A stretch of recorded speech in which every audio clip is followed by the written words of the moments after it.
Herkese merhabalar. Houston İltica Ofisi'ne doğru yola çıktım şimdi.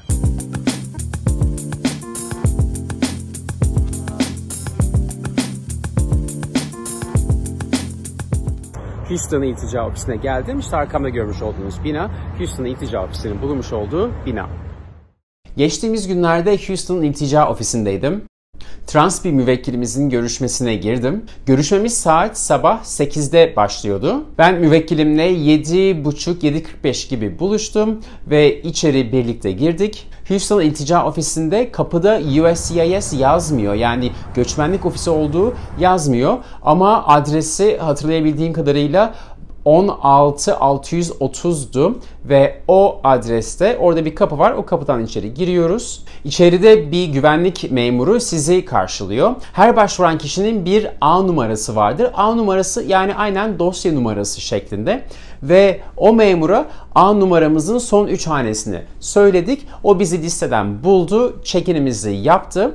Sonrasında o bizi görüşmeye alacak İltica memurunu telsizle bağlantı kurdu ve dedi ki müvekkiliniz geldi, görüşme için hazır ve o iltica memuru hazır olunca oradaki ofisler bizi içeri çağırdı. Görüşmenizden 15-20 dakika önce oraya gitmeniz yeterli.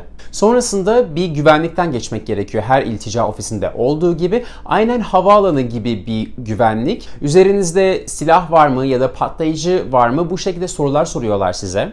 O soruları sorduktan sonra merdivenlerden bir üst kata çıktık ve güvenlikten geçtik. Güvenlikten geçtikten sonra resepsiyon alanına yani lobiye girdik. Orada sadece biz vardık. Covid'den dolayı başka kimse yoktu. Hatta ben oradaki bir memurlardan bir tanesine sordum. Dedim ki neden burası bu kadar boş? Onlar dediler ki Covid'den dolayı her görüşme belirli saatlerde ayarlanıyor. Böylece insanlar birbirleriyle karşılaşmıyorlar, aynı ortamda olmuyorlar.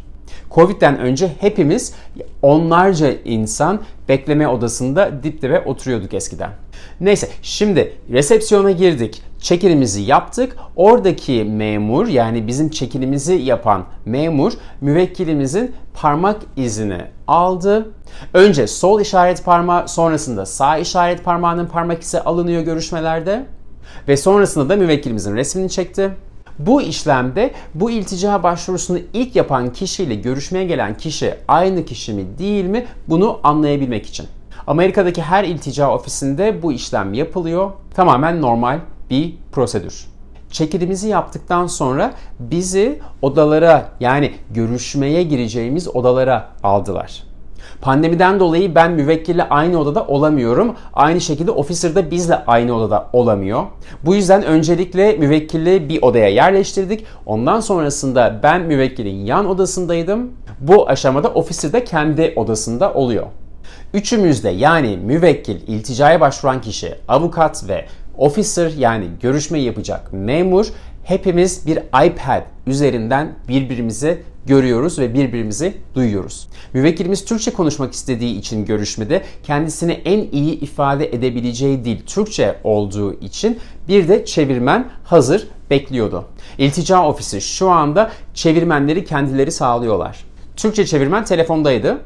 Bu kısımda görüşmenin ilk aşaması olan 589 yani başvuru formunun üzerinden geçip başvuru formunda her şey doğru mu değil mi, bütün bilgiler eksiksiz verilmiş mi, güncellememiz gereken bilgiler var mı yok mu bu kısma geçildi. Sonrasında vize ile alakalı sorular sordular. Sonrasında ilk başvuru formunun üzerinden geçerken son 5 yılda yaşanılan adresler, son 5 yılda çalışılan yerler, aile bilgileri bunların üzerinden geçildi. Sonrasında ilticaya neden başvurduğuna ilişkin ana kısma gelindi. Bu ana kısımda Türkiye'de başına neler geldi ve Türkiye'ye dönmekten neden korkuyor? Buna ilişkin sorular soruldu. Tabii ki avukat müvekkil gizliliği olduğu için çok fazla detaya giremiyorum. Bu kısım bayağı uzun sürdü yalnız. Müvekkilimizin hayatına ilişkin ifade verme kısmı bittikten sonrasında da herkese sordukları güvenlik sorularını sordular. Görüşme tam olarak 7,5 saat sürdü. Evet, normalde iltica görüşmeleri 2 ile 4 saat arası sürüyor. 7,5 saat böyle bir başvuru için çok uzun bir süreydi. Bu başvuru eğer San Francisco İltica Ofisi'nde yapılsaydı eminim ki 2 belki 3 saat içerisinde bitebilirdi.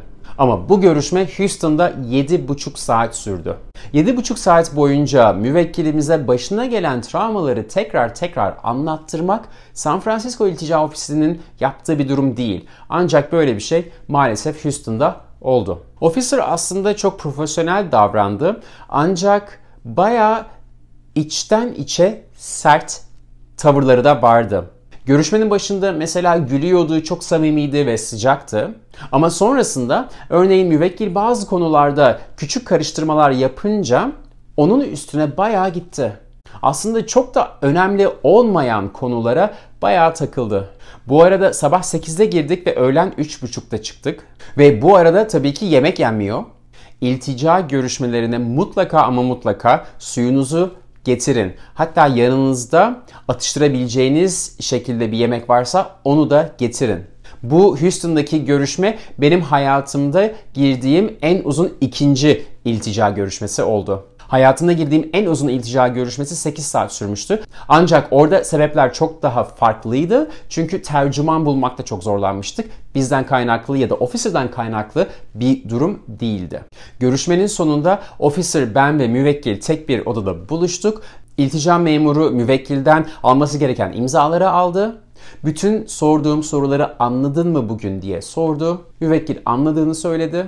Tercümana güle güle dedik. Ve sonrasında iltica memuru bizi ofis dışına çıkarttı.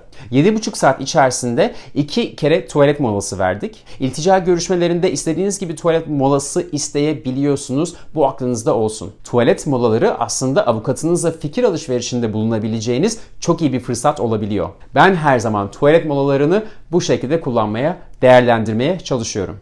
Ve 7,5 saatin sonunda iltica ofisinden çıktık. Houston'da o gün deli gibi yağmur yağıyordu. Dışarı çıktığımızda her yer ıslaktı. Ama biz de tabii ki bitmiş bir haldeydik.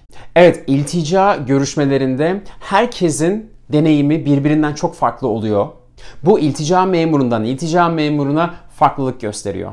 Evet, Houston İltica Ofisi'ndeki deneyimim bu şekildeydi. Sizlerle paylaşmak istedim. Eğer bu tarz videoların daha fazla gelmesini istiyorsanız bu videoyu beğenmeyi unutmayın lütfen. İltica prosedürü hakkında sormak istediğiniz herhangi bir soru varsa yorumlar kısmına yazabilirsiniz. Sorularınızı ya yorumlar kısmında ya Instagram hesabımda ya da böyle ayrı videoda açıklamaya, cevaplamaya çalışıyorum. Benimle Instagram'dan da iletişimde kalabilirsiniz. Instagram hesabımıza buraya bırakıyorum. Bu videoyu izlediğiniz için çok teşekkür ederim ve bir sonraki videoda görüşmek üzere. Hoşça kalın.